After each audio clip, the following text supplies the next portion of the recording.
నిరంతర స్తోత్రార్హుడు మన ప్రభు అయిన యేసుక్రీస్తు నామములో మీ అందరికీ ఈ శుక్రవారపు దినపు శుభములు తెలియపరుస్తూ ఉన్నాను. ఈ దినమున కొద్ది సమయమును దేవుని వాక్యమును ధ్యానం చేసుకుందాం. లూకాసు వార్త 8వ అధ్యాయము 43వ వచనము నుండి 48వ వచనం వరకు చదువుకుందాం.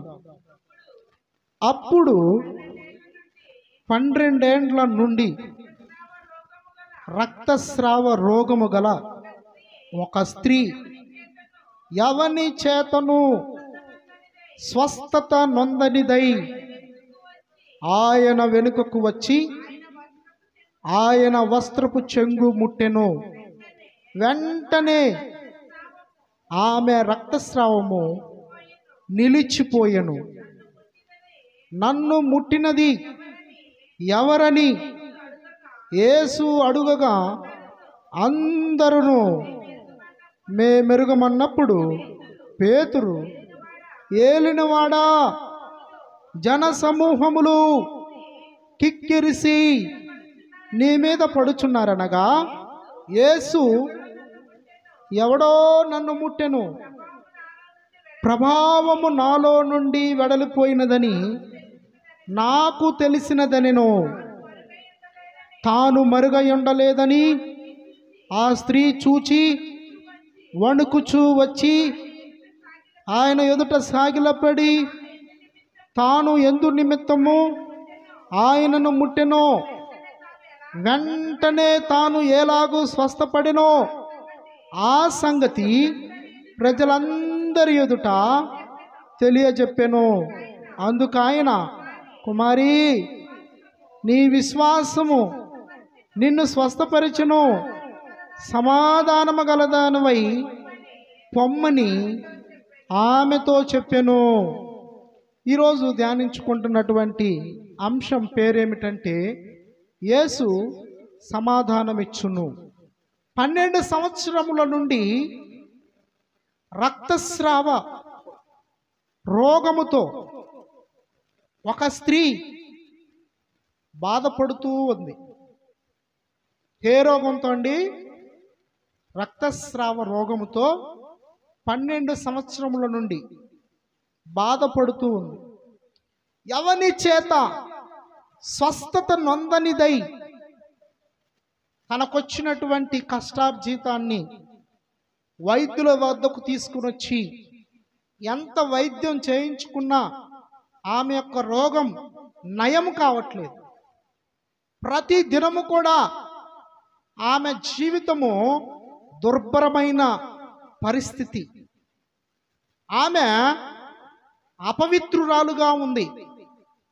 ఒకసారి పరిశుద్ధ గ్రంథాన్ని మనము ధ్యానం చేసినట్లయితే లేవియకాండం 15వ అధ్యాయం 19వ వచనం నుండి 21వ వచనం వరకు చదువుకుందాం. స్త్రీ దేహమందుండు స్రావము రక్తస్రావమైన ఎడల ఆమె 7 దినములు కడగా ఉండవలెను. ఆమెను ముట్టువారందరూ సాయంకాలము వరకు అపవిత్రులగుదురు. ఆమె కడగా ఉన్నప్పుడు ఆమె దేని మీద పండుకునునో అది అపవిత్రమగును. ఆమె దేని మీద కూర్చుండునో అది అపవిత్రమగును. ఆమె పడకను ముట్టు ప్రతివాడు తన బట్టలు ఉదుక్కుని నీళ్లతో స్నానము చేసి సాయంకాలము వరకు అపవిత్రుడయుండును. రక్తస్రావము సహజంగా స్త్రీలకు ఒక 3 రోజులు ఉంటుంది, కొంతమందికి వారం రోజులు ఉంటుంది. కానీ బైబిల్లో మనము వింటున్నటువంటి ఈ స్త్రీకి 12 సంవత్సరాల నుంచి ఉంది. ఎన్ని సంవత్సరాల నుంచి? 12 సంవత్సరాల రక్తస్రావంతో ఉంది. అయితే పరిశుద్ధ గ్రంథం ఏమి సెలవిస్తామందంటే రక్తస్రావమైన ఎడల ఆమె 7 దినములు కడగా ఉండవలెను. ఒక 7 రోజులైతే కడగా ఉంటారు. కానీ 12 సంవత్సరాలంటే ఆమె 12 సంవత్సరాలు కడగా ఉండాలి. ఆమె ఎక్కడ కూర్చుంటే ఎవరైనా ఆ ప్లేస్లో కూర్చున్నారనుకో వాళ్ళు అపవిత్రులైపోతారు. ఆమె ఏదైనా పడక మీద కూర్చుందనుకో ఆ పడక మీద వేరే వాళ్ళు వచ్చి కూర్చుంటే వాళ్ళు అపవిత్రమైపోతారు. ఏదైనా కుర్చీలో కూర్చుందనుకో ఆ కుర్చీలోకి వచ్చి వేరే ఎవరైనా కూర్చుంటే వాళ్ళు అపవిత్రమైపోతారు. అంటే ఆమె అపవిత్రురాలు. ఎందుకంటే ఆమె రక్తస్రావముతో ఉన్న స్త్రీ కనుక ఆమె అపవిత్రురాలు అని పరిశుద్ధ గ్రంథం సెలవిస్తూ ఉంది. 25వ వచనం నుండి మరలా 30వ వచనం వరకు చదువుకుందాం. ఒక స్త్రీ కడగా ఉండు కాలమునకు ముందుగా ఆమె రక్తస్రావము ఇంకా అనేక దినములు స్రవించినను ఆమె కడగా నుండు కాలమైన తరువాత స్రవించినను ఆమె అపవిత్రత ఆమె కడగా నుండు దినముల్లో వలనే ఆ స్రావ దినములన్నీ ఉండును. ఆమె అపవిత్రురాలు. ఆమె స్రావ దినములన్నీ ఆమె పండుకొను ప్రతి మంచము ఆమె కడగానున్నప్పటి మంచం వలె ఉండవలెను. ఆమె దేని మీద కూర్చుండునో అది ఆమె కడగా ఉన్నప్పటి అపవిత్రత వలె అపవిత్రమగును. వాటిని ముట్టు ప్రతివాడు అపవిత్రుడు. వాడు తన బట్టలు ఉదుక్కుని నీళ్లతో స్నానము చేసి సాయంకాలము వరకు అపవిత్రుడయుండును. ఆమె ఆ స్రావము కుదిరి పవిత్రురాలైన ఎడల ఆమె 7 దినములు లెక్కించుకొని అవి తీరిన తరువాత పవిత్రురాలగును. 8వ నాడు ఆమె 2 తెల్ల గొవ్వలనైనను 2 పావురపు పిల్లలనైనను ప్రత్యక్షపు గుడారము యొక్క ద్వారమునకు యాజకుని యొద్దకు తేవలెను. యాజకుడు ఒకదానిని పాప పరిహారార్థ బలిగాను ఒకదానిని దహన బలిగాను అర్పింపవలెను. అట్లు యాజకుడు ఆమె స్రావ విషయమై యెహోవా సన్నిధిని ఆమె నిమిత్తము ప్రాయశ్చిత్తము చేయవలెను. ఇక్కడ రక్తస్రావం అవుతున్నటువంటి స్త్రీని అపవిత్రురాలు అని పిలుస్తున్నారు. అపవిత్రురాలు. ఆమె దేవాలయానికి వెళ్ళకూడదు. ఆమె పార్టీలకు వెళ్ళకూడదు. పుట్టినరోజు ఫంక్షన్లకి వెళ్ళకూడదు. పెళ్లి రోజు ఫంక్షన్కి వెళ్ళకూడదు. ఏ యొక్క ఇంట్లో జరిగే విందు కార్యక్రమాలకు హాజరవ్వకూడదు. ఆమె ఎక్కడ కూర్చుంటే అక్కడ అపవిత్రం. ఆమె ఎక్కడ పండుకుంటే అక్కడ అపవిత్రం. అంటే ఆమె భర్త కూడా ఆమెతో ఆమె ప్రక్కన కూర్చున్న కుర్చీలో కూర్చుంటే ఆయన భర్త కూడా అపవిత్రుడు. ఆయన కూడా తన బట్టలు ఉదుక్కుని స్నానము చేసి సాయంకాలం వరకు అపవిత్రుడగును అని బైబిల్ సెలవిస్తూ ఉంది. అయితే 12 సంవత్సరాల నుండి ఈ స్త్రీ ఈ రకమైన వ్యాధితో ధర్మశాస్త్రము క్రింద జీవిస్తూ బహుగా దుఃఖపడుతుంది, వేదన చెందుతుంది, అవమానించబడుతుంది, నిందల్లో ఉంది, కృంగిపోతుంది. ఆమె పరిస్థితి దయనీయంగా మారింది. 1 రోజు 2 రోజులు 3 రోజులు అంటే ఎవరైనా చూస్తారు. కానీ 12 సంవత్సరాలంటే ఎవరైనా చూస్తారండి? ఎవరు చూడరు. ఆమె ఒంటరిదైపోయింది. ఆమె నిరాశ చెందుతూ ఉంది, నిస్పృహలోనికి వచ్చింది. ఆమెకి బ్రతుకు మీద ఆశ కూడా పోయింది. ఇక ఎందుకు బ్రతకాలి, నా జీవితం ఇక ఎందుకు అని అన్నట్లుగా ఆమె జీవిస్తూ ఉంది. బంధువుల దగ్గరికి వెళ్ళటానికి లేదు, స్నేహితుల దగ్గరకు వెళ్ళటానికి లేదు, అందరితో హేళన మాటలు. కృంగిపోతా ఉంది. ఆమె దగ్గర ఉన్న ధనమంతా ఖర్చు అయిపోతా ఉంది. ఆమెలో ఉన్నటువంటి బలమంతా పోతా ఉంది. ఆమెలో ఉన్నటువంటి రక్తమంతా కారిపోతా ఉంది, స్రావం అయిపోతా ఉంది. ఇక నీరసించిపోయింది, సొమ్మసిల్లిపోయింది. ఆమె కృంగిపోయింది. ఏమైపోయింది? ఆమె కృంగిపోయింది. అలాంటి పరిస్థితిలో యేసుక్రీస్తు ప్రభువారు ఆ మార్గమున వెళ్ళుచున్నాడని ఆమె విన్నది. ఏం విన్నదండి ఆమె? యేసుక్రీస్తు వారు ఆ మార్గమున వెళ్ళుచున్నాడని ఆమె విన్నది. యేసుక్రీస్తు ప్రభువారు అనేకుల్ని స్వస్థపరుస్తూ ఉన్నాడు. కుంటివారికి కాళ్ళు, గుడ్డివారికి కళ్ళు, ఊచ చేయగలిగిన వారికి చేతులు, చనిపోయిన వారిని లేపుచూ ఉన్నాడు. ఆయన స్వస్థపరుస్తూ ఉన్నాడు అన్న విషయాన్ని ఆమె వింది. ఆమె నిరాశలో, ఆ వేదనలోనే, ఆ దుఃఖంలోనే, ఆ ఒంటరితనంలోనే ఆమె అనుకుంది, యేసును, ఆయన వస్త్రపు చెంగును ముట్టితే చాలు నేను బాగుపడేదని అనుకుంది. ఏమనుకుంది ఆమె? యేసును, ఆయన వస్త్రపు చెంగును ముట్టితే చాలు నేను బాగుపడేదని అనుకుంది. ఒక చిన్న విశ్వాసం ఏమి కలిగి ఉంది ఆమె? ఒక చిన్న విశ్వాసం కలిగి ఉంది. మన జీవితాల్లో కూడా మనకున్నటువంటి రోగాన్ని బట్టి, మనకున్నటువంటి అప్పుల సమస్యలను బట్టి, మనకున్నటువంటి నిరుద్యోగ సమస్యలను బట్టి, మనకున్నటువంటి బిడ్డల లేమిని బట్టి మనము ఒకవేళ నిరాశలో, నిస్పృహలో కృంగిపోయి ఉన్నట్లయితే యేసు దగ్గరికి వస్తే, ఆయన వస్త్రపు చెంగును ముట్టినప్పుడు ఈ రక్తస్రావము నిలిచిపోయిన స్త్రీకి వలె మన జీవితంలో కూడా దేవుడు గొప్ప కార్యాలు జరిగిస్తాడని విశ్వాసం ఉంచాలి. ఈరోజు సమాధానం లేదు ఆమెకి. ఎప్పుడు చూసినా ఆమె రోగము ఆమెను కృంగదీస్తా ఉంది. నాకే ఈ రోగం ఎందుకు వచ్చింది?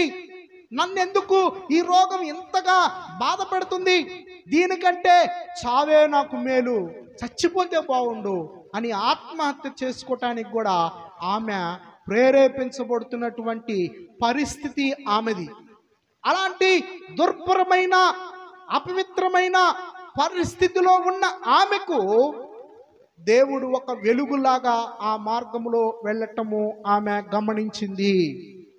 ఆయన సృష్టికర్త అయిన దేవుడై ఉండి ఆకాశ మహాకాశములు పట్టజాలని ఆ గొప్ప దేవుడు, వాక్యమై ఉన్నటువంటి ఆ దేవుడు నరుడుగా ఈ లోకంలో ఆయన యేసు క్రీస్తు ప్రభువుగా ఈ భూమి మీద సంచరిస్తున్నటువంటి దినాలు, ఆ దినములలో ఆమె అనుకున్నది, యేసు యొక్క వస్త్రపు చెంగును ముట్టితే చాలు నేను బాగుపడదును అని ఆమె అనుకొని ఆమె ఏం చేసిందంటే, తన బాధను, తన కష్టమును, తనకున్న దుఃఖమును, తనకున్న వేదనను పోగొట్టుకోవటం కోసము ఆమె యేసు దగ్గరకు వచ్చింది. ఎవరి దగ్గరకు వచ్చిందండి? యేసు దగ్గరికి వచ్చింది. గతంలో వైద్యులను సంప్రదించి ఉండవచ్చు, మంత్రస్థానులను సంప్రదించి ఉండవచ్చు, గతంలో అనేక మంది జ్యోతిష్కులను సంప్రదించి ఉండవచ్చు, మాంత్రికులను సంప్రదించి ఉండవచ్చు. తన యొక్క రోగమును ఆమె నయం చేసుకోవటం కోసం ఎంతమందిని సంప్రదించిందో తెలియదు. కానీ ఇక్కడ ఈ వాక్య భాగములో ఆమె తన యొక్క దుఃఖము నుండి, తన యొక్క నిట్టూర్పు నుండి, తన యొక్క రక్తస్రావ వ్యాధి నుండి, ఆ వ్యాధి గ్రస్తత నుండి, ఆ అపవిత్రత నుండి పోగొట్టుకోవటం కోసము యేసును సమీపించింది. ఎవరిని సమీపించిందండి? యేసు ప్రభు వారి దగ్గరకు వచ్చింది. యేసు ప్రభు వారి చుట్టూ కూడా జన సమూహము కిక్కిరిసిపోయారు. చాలా మంది ప్రజలు ఆయన చుట్టూ సమూహంగా ఉన్నారు. మరి ఆ సమూహంలో ఆమె ఒక సందు చేసుకుని, ఒక దారి చేసుకుని ఆ లోపలికి వెళ్ళింది. వెళ్ళి అట్లా వెళ్తూ లోపలికి వెళ్ళి యేసు క్రీస్తు ప్రభు వారి యొక్క వస్త్రపు చెంగు అలా ముట్టేసింది. ఏం చేసిందండి? యేసు క్రీస్తు ప్రభు వారి వస్త్రపు చెంగుని అలా ముట్టేసింది. వెంటనే ప్రభావము ఆయనలో నుండి ఆమెలోనికి వచ్చేసింది. ప్రభావము నాలో నుండి వెళ్ళింది, ఎవరు నన్ను ముట్టింది అని యేసుక్రీస్తు ప్రభువారు ప్రశ్నిస్తూ ఉంటే చుట్టూ కలియ చూస్తూ ఉంటే ఎవరు కనిపించట్లేదు. అప్పుడు పేతురు అంటున్నాడు, ఏలినవాడా, జన సమూహము కిక్కిరిసిపోయారయ్యా, ఎవరు ముట్టారో ఎలా తెలుస్తుందంటే ప్రభావము నాలో నుండి బయలుదేరినది, ఎవడు నన్ను ముట్టినది అని చెప్పి అన్నప్పుడు ఆమె భయముతో వణుకుతో దగ్గరకు వచ్చి ఆమె ఏం చేసిందంటే ఆయన సాక్ష్యం చెబుతా ఉంది, అవునయ్యా నేనే ముట్టాను, 12 సంవత్సరాల నుండి రక్తస్రావం రోగముతో నేను బాధపడుతూ దుఃఖంతో వేదనతో కృంగిపోయిన స్థితిలో ఉన్నాను, నీ వస్త్రపు చెంగు ముడితే చాలు నేను బాగుపడతాననుకుని నేను నీ యొక్క వస్త్రపు చెంగు ముట్టగానే నాలో రక్తస్రావం నిలిచిపోయిందయ్యా అని సాక్ష్యం ఇచ్చినప్పుడు ప్రజలందరూ కూడా ఆ సాక్ష్యాన్ని వింటూ ఉన్నారు. ఏం చేస్తున్నారండి ప్రజలందరూ? ఆ సాక్ష్యం వింటూ ఉన్నారు. చూడండి, ఈమె ఒక వ్యాధిగ్రస్తురాలు, ఈమె ఒక అపవిత్రురాలు, ఈమె సమాజానికి దూరంగా ఉన్నటువంటి 12 సంవత్సరాల నుండి ఉన్నటువంటి స్త్రీ. ఆమె సృష్టికర్త అయిన దేవుని గురించి సాక్ష్యం ఇస్తూ ఉందండి. ఇవాంజలిస్ట్, సువార్థికురాలైపోయింది. యేసుక్రీస్తు ప్రభువు వారు నన్ను స్వస్థపరిచాడు, ఆయన వస్త్రపు చెంగును నేను ముట్టగానే నాలో రక్తస్రావము నిలిచిపోయింది అని ఆమె సాక్ష్యం ఇచ్చినప్పుడు అనేకులు విశ్వాసం ఉంచి ఉంటారు. అవునా కాదండి? అక్కడ ఉన్నటువంటి పురుషులేమి, స్త్రీలేమి, వృద్ధులేమి, చిన్నలేమి, పెద్దలేమి అందరూ కూడా ఆమె సాక్ష్యాన్ని బట్టి రక్షణ పొంది ఉండవచ్చు. ఆమె సాక్ష్యాన్ని బట్టి యేసు మీద విశ్వాసం ఉండి ఉంచవచ్చు. ఆయన అంత శక్తిమంతుడు, ఆయన అంత బలవంతుడు, ఆయన గొప్పవాడు. ఆయన అంటున్నాడు, నాలో నుండి ప్రభావము బయలువెడలిపోయింది, ఆయన ప్రభావము బయలువెడలిపోయిందని ఆయన సాక్ష్యం ఇస్తూ ఉన్నాడు. కనుక యేసుక్రీస్తు ప్రభువారు ఆమెతో పిలుస్తున్నాడు, కుమారి. ఆమె అపవిత్రురాలైన ఆమెతో అంటున్నాడు, నా కుమార్తె, కుమారి అని పిలుచుట నిజంగా ఎంత దయగలిగినటువంటి పిలుపు. ఆ పిలుపుకే ఆమె హృదయం మెత్తబడిపోయి ఉండొచ్చు. ఆమె ఒకవేళ కఠినస్తురాలైనా, ఆమె ఒకవేళ గయ్యాళి అయినా, ఆమె ఒకవేళ అవిధేయురాలైనా, ఆమె ఒకవేళ దేవునికి వ్యతిరేకస్తురాలైనా, ఆ పిలుపులో ఆమె ఆ మాధుర్యాన్ని గ్రహించి తన జీవితాన్ని మార్చుకునేటట్లుగా యేసుక్రీస్తు ప్రభు వారి యొక్క పిలుపు అక్కడ మనకు కనిపిస్తూ ఉంది. యేసుక్రీస్తు ప్రభు వారు అపవిత్రులుగా ఉండుటకు కాదు మనల్ని ఈ లోకానికి పంపించింది. యేసుక్రీస్తు ప్రభువారు మనము పాడైపోతే చూసి సంతోషించడానికి కాదు ఈ లోకానికి పంపించింది. ఆయన అంటున్నాడు, చూడుము నా అరచేతులలో నిన్ను చెక్కి ఉన్నాను. ఎక్కడ చెక్కాడంట? అరచేతుల్లో చెక్కున్నాడు. నా కుమార్తె ముక్కు ఇలా ఉండాలి, నా కుమార్తె కళ్ళు ఇలా ఉండాలి, నా కుమారుడి యొక్క తల వెంట్రుకలు ఇలా ఉండాలి, నా కుమారుడి యొక్క కాళ్ళు చేతులు ఇలా ఉండాలి, ఇంత ఉండాలి అని అన్ని కూడా ఆయన నిర్మించాడు. మన యొక్క జనన విధమును, మన యొక్క పుట్టుకను, మనము తల్లి గర్భములో పిండముగా ఉన్నప్పుడు ఆయన మనల్ని చూసిన దేవుడు, నిన్ను నన్ను ఆయన కలుగజేసిన దేవుడు. ఈ లోకములో మనము అపవిత్రులుగా ఉండటానికి, మనం ఈ లోకములో పాపులుగా ఉండటానికి, ఈ లోకములో మనము నశించిపోవటానికి, మనము పాడైపోవటానికి, మనము దుఃఖాక్రాంతులుగా ఉండటానికి ఆయన మనల్ని పిలిచి ఉండలేదు.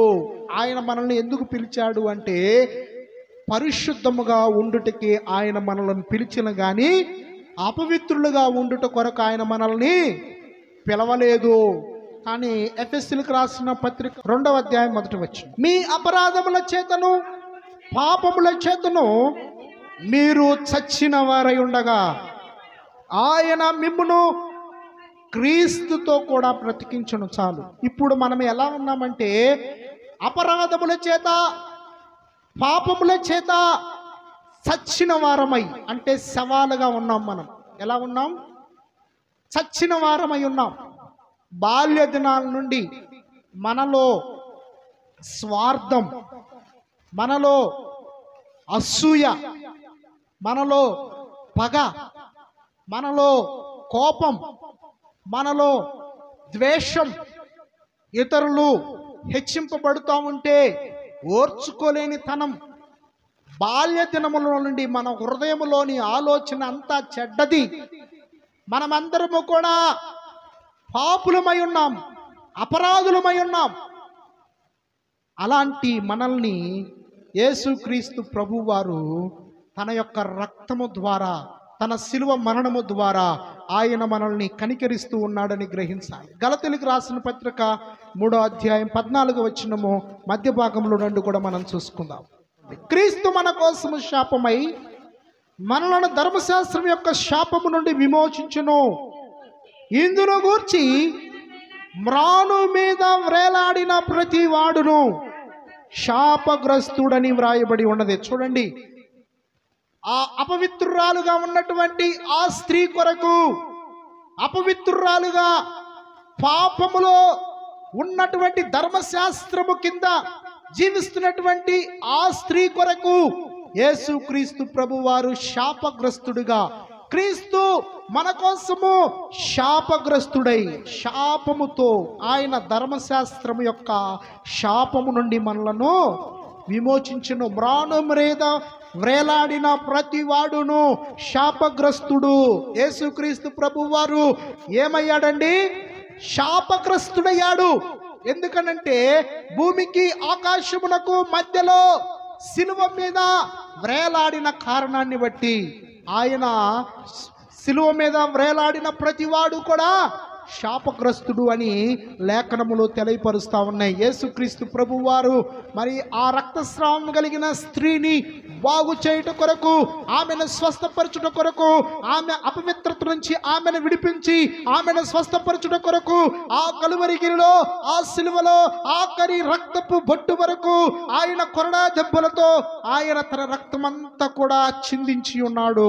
ఆయన తన పరిశుద్ధమైన రక్తముతో, ఆయన తన పవిత్రమైన రక్తముతో, ఆయన తన నిష్కళంకమైన రక్తముతో ఆయన ప్రతి ఒక్కరిని, ప్రతి వంశములో నుండి, ప్రతి జాతిలో నుండి, ప్రతి ప్రజలో నుండి, ఆయన ప్రపంచంలోని మానవాళ్ళందరినీ చీకటిలో నుండి ఆశ్చర్యకరమైన తన వెలుగులోనికి ఆయన నడిపిస్తూ వస్తూ ఉన్నాడన్న విషయాన్ని మనము గ్రహించే వారముగా ఉండాలి. కనుక ప్రభావము ఆయనలో నుండి వెడలిపోయి ఆమెలోనికి ప్రవేశించి ఆమె స్వస్థత పొందుకుంది. కనుక యేసుక్రీస్తు ప్రభువారు తన మనశ్శాపాన్ని, మన పాపాన్ని ఆయన దేహం మీద విధించుకున్నాడు. ఆయన శరీరం పాప శరీరాకారంగా మార్చబడి ఉంది. ఆయన శరీరానికి, ఆయన పాపమునకు దేవుడి శిక్ష విధించాడు. యేసుక్రీస్తు ప్రభువారిని నలగొట్టటము తండ్రి అయిన దేవునికి ఇష్టమాయను అని లేఖనాలు సెలవిస్తా ఉన్నవి. ఆయన బొచ్చు కత్తిరించు అనేతడు గొర్రె మౌనంగా ఉన్నట్లుగా యేసుక్రీస్తు ప్రభువారు నోరు తెరవలేదు.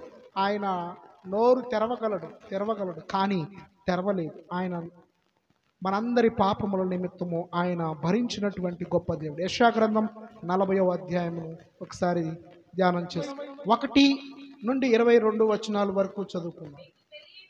మీకు తెలియదా? మీరు వినలేదా? మొదట నుండి ఎవరినో మీతో చెప్పలేదా? భూమిని స్థాపించుటను బట్టి మీరు దాన్ని గ్రహింపలేదా? ఆయన భూమండలం మీద ఆసీనుడై ఉన్నాడు. దాని నివాసులు మిడతల వలె కనబడుచున్నారు.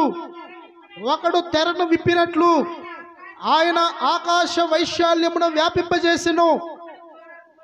ఒకడు గుడారము వేసినట్లు ఆయన దానిని నివాస స్థలముగా ఏర్పరచెను. 28 నుండి 31 వరకు కూడా చదువుకున్నాం. నీకు తెలియలేదా? నీవు వినలేదా? భూదిగంతములను సృజించిన యెహోవా నిత్యుడగు దేవుడు. ఆయన సొమ్మసిల్లడు, అలయడు. ఆయన జ్ఞానమును శోధించుట అసాధ్యము. సొమ్మసిల్లిన వారికి బలమిచ్చువాడు ఆయనే. శక్తిహీనులకు బలాభివృద్ధి కలుగజేయువాడు ఆయనే. బాలురు సొమ్మసిల్లుదురు, అలయుదురు. యవనస్తులు తప్పక తొట్టిల్లుదురు. యెహోవా కొరకు ఎదురు చూచువారు నూతన బలము పొందుదురు. వారు పక్షి రాజుల వలె రెక్కలు చాపి పైకి ఎగురుదురు. అలయక పరిగెత్తుదురు, సొమ్మసిల్లక నడిచిపోవుదురు. చాలండి, బాలులు సొమ్మసిల్లిపోతారు. యెహోవా కొరకు ఎదురు చూచువారు ఎలా ఉంటారని లేఖనాలు సెలవిస్తున్నాయి అంటే, ఆయన సొమ్మసిల్లిన వారికి బలమిచ్చువాడు. ఎవరైనా సొమ్మసిల్లిపోయి దేవుని వాక్యము దగ్గరకు వస్తే దేవుడు వాక్యము ద్వారా వాళ్ళని బలము కలుగజేస్తాడు. శక్తిహీనులకు బలాభివృద్ధి కలుగజేయవాడు ఆయనే. నీకు శక్తి హీనమైపోయిందా, నీరసమైపోతున్నావా? అయితే ఆయన దగ్గరకు వస్తే ఆయన నీ శక్తినిస్తాడు. ఇక్కడ రక్తస్రావం కలిగిన 12 సంవత్సరాల నుంచి బాధపడుతున్న స్త్రీకి కలిగినది అదే. ఆమె శక్తిహీనురాలైపోయింది, బలహీనురాలైపోయింది. ఆమె ఏం చేసిందంటే యేసు ప్రభువును ముట్టగానే శక్తిమంతురాలైంది. దేవునికి మహిమ కలుగున చప్పట్లు కొట్టి దేవుని కనపరుచుకుందాం. సొమ్మసిల్లిన వారికి బలాభివృద్ధి కలుగజేయవాడు ఆయనే. సొమ్మసిల్లిపోయింది, అవునా కదండి? 12 సంవత్సరాల నుండి రక్తస్రావం కలిగితే సొమ్మసిల్లక హుషారుగా గంతులేస్తారా? ఎవరు వేయలేరు. మనకి ఒక జ్వరం వస్తేనే ఒక 3 రోజులు బెడ్ మీద పడుకుంటేనే మనము మూలుగుతూ ఉంటాం. లేచి నిలబడటమే కష్టమైపోద్ది. అలాంటిది 12 సంవత్సరాలు ఆ రక్తస్రావం రోగముతో ఆమె సొమ్మసిల్లిపోయింది. శక్తిహీనురాలు, బలహీనురాలైపోతే దేవుడు ఆమెకి శక్తినిచ్చాడు, బలమునిచ్చాడు. ఆమెని నూతనమైన శక్తితో లేవనెత్తి ఉన్నాడు. మన దేవుడు గొప్పవాడు, మన దేవుడు గొప్పవాడు. ఆకాశాన్ని ఆయన విశాలపరిచాడు, భూమిని సముద్రాన్ని కలుగజేశాడు. ఆయన చెట్లను, వృక్షాలని, గాలిని, నీరుని, వస్త్రములను ఇచ్చాడు. నీకు, నాకు, మనందరికీ ఆయన కావలసినంత సమృద్ధి అయిన ఆహారం ఇస్తున్నాడు. ఆయన నీరిస్తున్నాడు, నివాస స్థలాన్ని ఇస్తూ ఉన్నాడు. అంతకంటే ముఖ్యంగా బ్రతకటానికి మనకి ఆయుష్ను పొడిగిస్తున్నాడు. చూడండి, మరి ఒక దినాన్ని మనం చూడగలుగుతున్నామంటే అది మన వల్ల కలుగుతుంది. మరి ఒక దినాన్ని మనం చూడగలుగుతున్నామంటే అది మన యొక్క భక్తి వల్లనో, మన యొక్క ప్రార్థన వల్లనో, మనం చేసే ప్రార్థనను బట్టి మనం ఇంకో దినం చూడట్లా. మనకంటే జ్ఞానవంతులు, మనకంటే ఐశ్వర్యవంతులు, మనకంటే అందగాళ్ళు, మనకంటే చదువుకున్న వారు చనిపోతున్నారు. అనేక మంది మనం చూస్తున్నాం. కానీ మనం ఇంకా బ్రతికే ఉన్నాము అంటే కారణము ఆయన కృప. ఎవరి కృప? దేవుని యొక్క కృప. ఆయన కృప వలన మనము బ్రతికి ఉన్నాము. కనుక ఈ వాక్య భాగము నుండి మనము ఏమి నేర్చుకోవాలంటే, మొదటిగా మనము విశ్వాసమును కలిగి ఉండాలి. విశ్వాసం మనకు రావాలంటే మనము వినాలి. ఎవరి గురించి వినాలంటే యేసుక్రీస్తు ప్రభువుని గురించి వినాలి. ఆయన భూమి మీద, ఈ లోకంలో ఆయన చేసిన కార్యాలని మనము రాసినట్లయితే ఆకాశమంతా పత్రం మీద, సముద్రం అంతా ఇంకు తీసుకొని రాసినా కానీ ఆయన కార్యాలు ఇంకా ఉంటాయి అని భక్తుడు అంటూ ఉన్నాడు. దేవుడు అన్ని గొప్ప కార్యాలు జరిగించాడు. ఆ 33.5 సంవత్సరాల్లో 3.5 సంవత్సరాలు మాత్రమే పరిచర్య దేవుడు జరిగించాడు. ఆ 3.5 సంవత్సరాల్లోని అద్భుతమైన కార్యాలు ఆయన జరిగిస్తూ వచ్చి ఉన్నాడు. మొదటిగా మనకి విశ్వాసం ఉండాలి. ఆ రక్తస్రావ స్త్రీలో ఉన్నది విశ్వాసం. ఆయన వస్త్రపు చెంగు ముడితే చాలు అనుకుంది. ముట్టిందా? ముట్టలేదండి, ముట్టింది.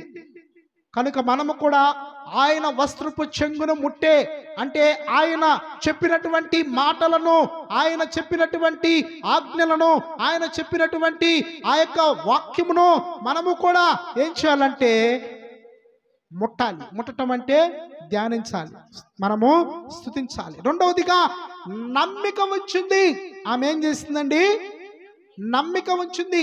ఏమని నమ్మిక అంటే, యేసయ్య స్వస్థపరచగలడు, యేసయ్య మనల్ని బాగు చేయగలడు, యేసయ్య నాకు ఖచ్చితంగా జవాబివ్వగలడు అని ఆమె నమ్మింది. ఆ నమ్మకం మనలో కూడా ఉండాలి. ఆమె ఇంకా ఏమి చేసిందంటే, యేసయ్యలో ఆ శక్తిని గ్రహించింది. యేసయ్య గుడ్డివారికి కళ్ళు ఇస్తున్నాడు, చూపు లేని వారు చూపు పొందుకొని సంతోషంగా గంతులేస్తున్నారు. ఆయన కుంటి వారికి కాళ్ళు ఇస్తున్నాడు, ఆయన మోగవారికి మాటనిస్తున్నాడు, ఆయన చెవిటి వారికి చెవులను ఆయన వినికిడినిస్తున్నాడు. ఆయన అనేక అద్భుతాలు, ఆశ్చర్యకరమైన కార్యాలు ప్రభు శక్తితో చేస్తున్నాడు అని ఆమె నమ్మింది. యేసయ్యను అంత 100కి 100% ఆమె నమ్మింది. ఆమె యేసయ్యను ముట్టింది. వెంటనే ఏం కలిగింది? ఆమెలో స్వస్థత కలిగింది. స్వస్థత. అప్పటి వరకు ఆమెలో ఉన్నటువంటి చింత, అప్పటి వరకు ఆమెలో ఉన్నటువంటి దుఃఖం, అప్పటి వరకు ఆమెలో ఉన్నటువంటి నిరాశ, అప్పటి వరకు ఆమెలో ఉన్నటువంటి నిస్పృహ, అప్పటి వరకు ఆమెలో ఉన్నటువంటి అపవిత్రత అన్నీ కూడా ఇక తొలగిపోయినాయి. ఇక ఆమె నూతనమైనటువంటి స్త్రీగా, ఆ పవిత్రురాలుగా ఆమె మార్చబడింది. ఆమెలో రక్తస్రావము ఆగిపోయింది. రక్తస్రావము నిలిచిపోయిన తర్వాత 8 దినాలకు ఏం చేయాలంటే 2 తెల్ల గువ్వల్ని యాజకుడు దగ్గరకు తీసుకుని వెళ్ళి, ఒక తెల్ల గువ్వనేమో పాప పరిహారార్థ బలి నిమిత్తము బలి అర్పించాలి, ఇంకొక తెల్ల గువ్వనేమో దహన బలిగా అర్పించాలి. అలాగా ఆమె పాపమునకు ప్రాయశ్చిత్తం పొందుతుంది ధర్మశాస్త్ర ప్రకారముగా. అయితే మనము ధర్మశాస్త్రములో లేము. ఇప్పుడు యేసు క్రీస్తు మీద విశ్వాసము ద్వారా మనము నీతిమంతులుగా తీర్చబడుతూ ఉన్నాము. మీరు కృపచేతనే గాని, మీరు విశ్వాసము ద్వారానే మనము రక్షించబడుతున్నాం, కానీ మనము రక్తము వల్ల కాదు. యేసు రక్తము ప్రతి పాపము నుండి కూడా మనల్ని పవిత్రపరుస్తుంది. కనుక యేసు మీద ఒక్క విశ్వాసం ఉంచితే మనకి నిత్య జీవము, మనకి పరలోక పట్టణము, మన జీవితము సుఖమయము, సంతోషమయము. ఒకవేళ ఏదైనా అనారోగ్యాలు, ఏదైనా చింత, బాధ, దుఃఖం ఒకవేళ ఉన్నా యేసును మనము అనుసరిస్తూ ఉన్నట్లయితే అవి ఈ లోకములో మాత్రమే అనుభవిస్తాం. కానీ చనిపోయిన తర్వాత మన యొక్క ఆత్మ ప్రభు సన్నిధిలో యుగయుగాలు ఆనందిస్తూ ఉంటుందని మనం గ్రహించాలి. కనుక 12 ఏండ్ల నుండి ఆ స్త్రీకి ఆ రోగం ఉంది. కనుక ఆమె ఏమి చేసిందంటే, సృష్టికర్త అయిన దేవుడైన యేసు క్రీస్తు వారిని ముట్టాలని అని అనుకుంది. అదే ఆమెకి ఆ రోగం రాకపోతే ఆ ముట్టాలనుకునేది కాదు. ఆమెకు ఆ రోగం ఉండబట్టే ఆమె స్వస్థత పొందింది. ఆమె సాక్ష్యం చెప్పింది, సువార్తికురాలుగా మారింది. ఆమె ఒక మంచి ప్రపంచ మానవాళి అందరికీ ఈరోజు యేసుక్రీస్తుని గురించి తెలుసుకుంటున్న ప్రతి మానవాళికి కూడా ఆమెను గురించి తెలుసుకుంటున్నారు ప్రతి ఒక్కరు. ఆమె ఒక సువార్తికురాలుగా మారింది. ఆమె విశ్వాసము ద్వారా, ఆమె నమ్మిక ద్వారా, ఆమె యేసుని ముట్టటము ద్వారా ఆమె స్వస్థత నొందుకొని ఆమె సాక్షిగా నిలబడినట్లుగా నీవు నేను మనందరము కూడా మన జీవితంలో దేవుడు మరి ఎన్నో మేలులు జరిగిస్తూ ఉన్నాడు. మనకి ఎన్నో గొప్ప కార్యాలు జరిగిస్తూ ఉన్నాడు. ఒక్కసారి ఆమె అనుకోవచ్చు, నాకే ఎందుకు ఈ అనారోగ్యం రావాలి, ఈ 12 సంవత్సరాలు నేను ఎందుకు బాధపడాలి అని ఒకవేళ ఆమె అనుకుని ఉన్నట్లయితే, ఒకవేళ చనిపోయి ఉన్నట్లయితే ఈరోజు మనము ఆమెను గురించి అసలు మాట్లాడుకునే వాళ్ళమే కాదు. అలాగే మనము కూడా గ్రహించాలి, నాకే ఎందుకు ఈ ఆరోగ్యం ఇచ్చాడు దేవుడు అని మనం అనుకుంటే, ఎందుకు ఆరోగ్యం ఇచ్చాడంటే దేవుణ్ణి నీవు స్తుతించడానికి ఇచ్చాడు. నాకే ఎందుకు ఈ ఉద్యోగాన్ని ఇచ్చాడు అంటే దేవుణ్ణి స్తుతించడానికి ఇచ్చాడు. లోకంలో ఉద్యోగాలు లేని వారు ఎంతో మంది ఏడుస్తున్నారు, ఆకలితో అలమటిస్తున్నారు, తినటానికి తిండి లేక, ఉండటానికి నివాస స్థలాలు లేక ఎంతో మంది దుఃఖములో, వేదనలో, కన్నీటిలో ఎంతో మంది బాధల్లో ఉన్నారు. ఏదైనా ఒక చిన్న పని పిచ్చినా చాలు, ఆ పని చేసుకుని పొట్టకూటి ఈ కడుపు నింపుకొని సంతోషిస్తానని అనుకునేవారు ఎంతో మంది, కోట్ల మందిలో ఉన్నారు. ఈ భారతదేశంలో 150 కోట్ల మంది ప్రజలున్నారు. వారందరికీ కూడా సమృద్ధి అయిన ఆహారము దొరకట్లేదు. నాకే ఎందుకు ఈ ఉద్యోగము అని నువ్వు అనుకున్నావు ఎప్పుడైనా? దేవుడు నీకు ఇచ్చిన ఉద్యోగాన్ని స్థిరపరిచి నిలబెట్టుకోగలగాలి. నాకే ఎందుకు ఈ వస్త్రాలు లేక మట్టి పట్టిపోయి ఎంతోమంది గవర్నమెంట్ హాస్పిటళ్ళ దగ్గర, మరి బ్రిడ్జిల దగ్గర, మరి బస్ స్టాండుల్లోనో మురికి పట్టి వాసన కొట్టి వస్త్రాలు మురికి పట్టిన వాళ్ళు కూడా చాలా మంది ఉన్నారు. వాళ్ళ దగ్గరికి వెళ్తే కంపు కొడతా ఉంటుంది. మనం ఒకరోజు స్నానం చేయకపోతే ఎంత వాసన వస్తూ ఉంటుందండి. కానీ వారు కొన్ని నెలలు, కొన్ని సంవత్సరాలు కూడా స్నానం చేయకుండా ఒకే బట్టల మీద అలాగే ఉండిపోతారు. కానీ దేవుణ్ణి మనము చేస్తున్న మేలుల్ని, నాకే ఎందుకు ఈ వస్త్రాలను అడిగామా, గ్రహించామా ఎప్పుడైనా? నాకే ఎందుకు బిడ్డలు లేక హాస్పిటల్ చుట్టూ లక్షల రూపాయలు పెట్టుకొని తిరుగుతూ ఉన్నారు. బిడ్డలు కలిగితే సంతోషపడాలి, బిడ్డలకే కదా ఈ ఆస్తి అంతా, నేను సంపాదించిందంతా అని. నాకే ఎందుకు ఈ బిడ్డల్ని ఇచ్చావయ్యా అని ఏ రోజైనా దేవుణ్ణి చేసిన మేలును బట్టి దేవుణ్ణి అడిగావా? నాకే ఎందుకయ్యా భర్త? చాలామంది విధవరాళ్ళు భర్తను కోల్పోయి, మరి వారి పిల్లల్ని పోషించుకోలేక, వాళ్ళు పోషించబడలేక ఎంతోమంది వేదనలో, దుఃఖాల్లో, అవమానాల్లో ఉంటూ ఉన్నారు. వాళ్ళు మరి సమాజంలో ఎంతో నిందలతో, అవమానాలతో బ్రతుకుతున్నారు. దేవుడు నీకు మంచి భర్తనిచ్చితే నీవు నాకే ఎందుకు ఇచ్చావయ్యా ఈ భర్తనని ఎప్పుడైనా గ్రహించావా? దేవుడిని స్తుతించాలి. దేవుడు నీకు చేసిన మేలులు ఇవన్నీ ఏదో నీ యొక్క అమ్మో, నీ నానో, మీ యొక్క అత్తో, మావ ఇవ్వట్లా. దేవుడిస్తున్నాడు. సృష్టికర్త అయిన దేవుడు నీకు ఆరోగ్యం ఇస్తున్నాడు. ఈరోజు నువ్వు కళ్ళు మూసుకుంటే తెల్లవారగానే కళ్ళు తెరుస్తావో తెరవో నీకు తెలుసా? మన చేతుల్లో లేదు. దేవుని యొక్క కృప. ఆయన కళ్ళు తెరిపిస్తేనే మనం తెరుస్తాం. నాకే ఎందుకయ్యా ఈ గృహము అని ఎప్పుడైనా ప్రశ్నించావా దేవుణ్ణి? ఈ గృహాన్ని నాకు ఎందుకు ఇచ్చావయ్యా అని ఎప్పుడైనా అడిగావా దేవుణ్ణి? ఈ గృహము దేవుని వలన మనకి అనుగ్రహించబడిందని మనము గ్రహించాలి. కనుక 12 సంవత్సరముల నుండి మరి ఆ స్త్రీ తన బాధను, తన యొక్క దుఃఖాన్ని పోగొట్టుకోవటం కోసము యేసుని దర్శించింది, సమీపించింది, ముట్టింది. ఆమె బాగుపరచబడి, స్వస్థపరచబడి, ఆ తరువాత ఆమె ఒక మంచి సాక్షిగా ప్రజలందరి ఎదుట నిలబడినట్లుగా నీవు నేను కూడా మనకు చేస్తున్న మేలులను బట్టి మనము కూడా దేవుడిని స్తుతించాలి. దేవుడు మనకిస్తున్న ఆరోగ్యాన్ని బట్టి, దేవుడు మనకిస్తున్నటువంటి ఉద్యోగాన్ని బట్టి, దేవుడు మనకిస్తున్న ఆయుష్ను బట్టి, దేవుడు మనకిస్తున్న వస్త్రాలను బట్టి, దేవుడు మనకిచ్చిన భర్తను బట్టి, దేవుడు మనకిచ్చిన భార్యను బట్టి, బిడ్డలను బట్టి, గృహాన్ని బట్టి సంతోషించే వారముగా ఉండాలి. కానీ మనలో సంతోషం ఉండదు. మనకెప్పుడు దుఃఖమే, మనం ఎప్పుడు నిరాశ, నిస్పృహల్లో ఉంటాం. మనకి ఎన్ని ఇచ్చినా చాలవు. దేవుడు ఎంత మేలు చేస్తున్నా దేవుడిని స్తుతించం.